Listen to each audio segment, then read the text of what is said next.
Les gens arrivent et dès qu'ils font leur entrée au sein du musée Fort, Jean-Baptiste ici présent leur fait directement un saut dans le temps.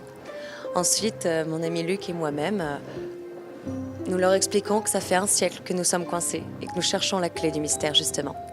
Donc nous aidons les gens, surtout les enfants qui sont de grands enquêteurs, il ne faut pas croire.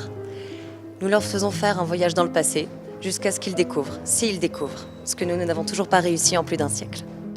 De base, je m'attendais à un vrai escape game dans une pièce où on devait trouver des indices, etc.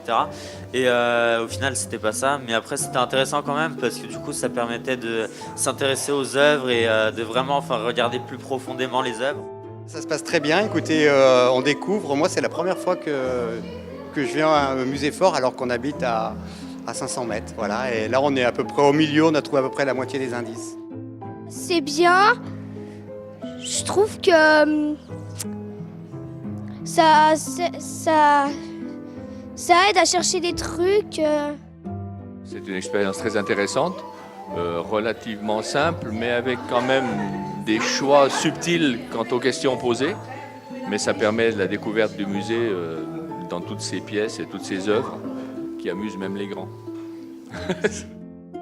Ce qui ressort le plus, c'est qu'en fait, c'est vraiment bien de pouvoir visiter le musée de manière plus ludique, de pouvoir emmener des enfants et de pouvoir leur faire découvrir un peu les œuvres de Rodin et les artistes de manière très ludique. Donc ça, c'est ce qui ressort vraiment le plus. Ouais.